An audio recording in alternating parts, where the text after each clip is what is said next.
Hello, YouTube people, or bots, or cyborgs, or whatever. Today we're going to be learning Tequila Sunrise by who is that?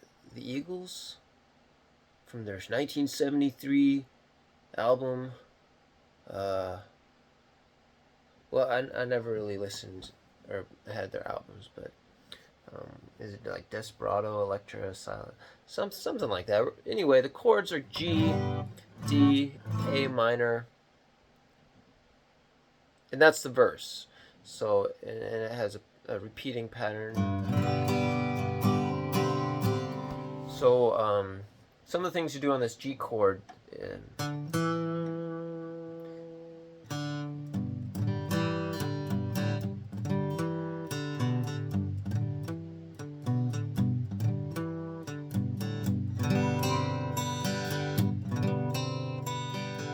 So I'm playing with this C here,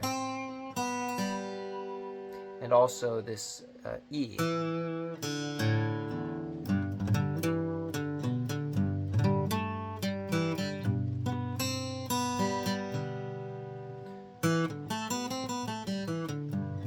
So when you play that G chord, you kind of you got some room to hammer on and off of the notes that make up the A minor chord.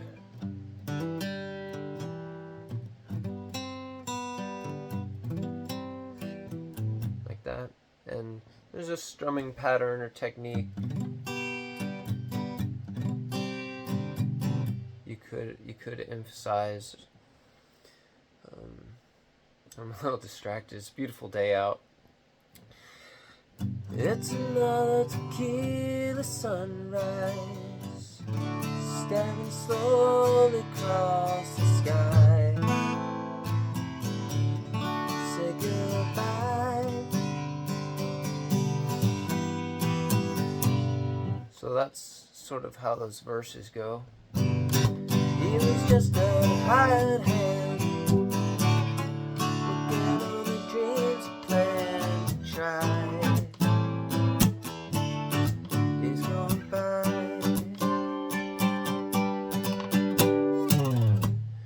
Now the chorus is A minor. Every night when the sun goes D, B minor. Just another E and A minor, and B major, E minor, A major. Again, that's when the sun goes down. Just another lonely boy in town. She's running around. And then back to the verse.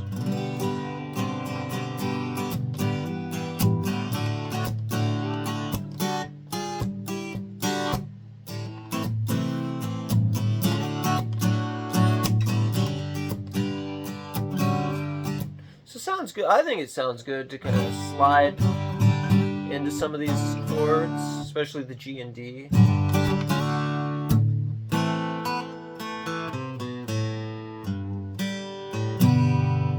And on the A minor, you might do a few run.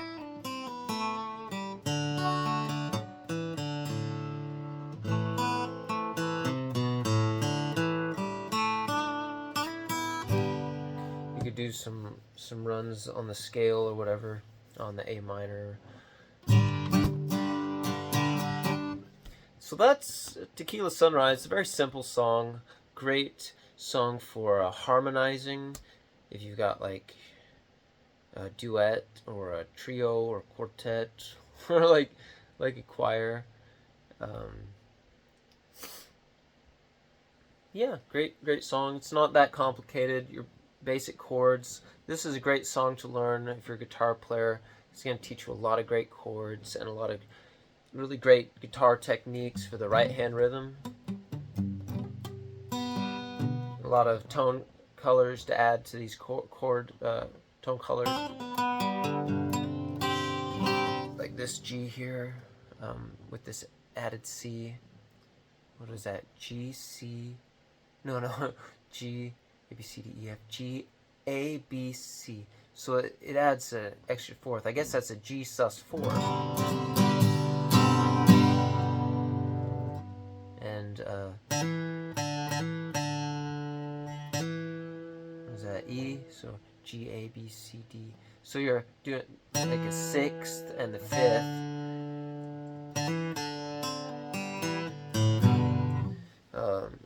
You find that the sixth of the scale off, or the sixth note of the scale of that chord.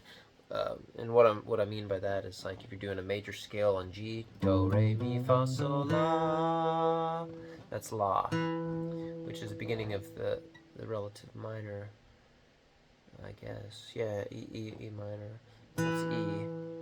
La. Fine, if you add that note to the chord, oftentimes it's going to sound pretty good. Do, re, mi, fa, fa, fa, fa. Not on the bass register, but fa, fa, fa, up here, the octave. It's going to sound pretty good. You can add another so. So, fa, so, fa. Just adding extra layers, layering or stacking your notes on these chords can have interesting effects. That's sort of how variations on chords are built.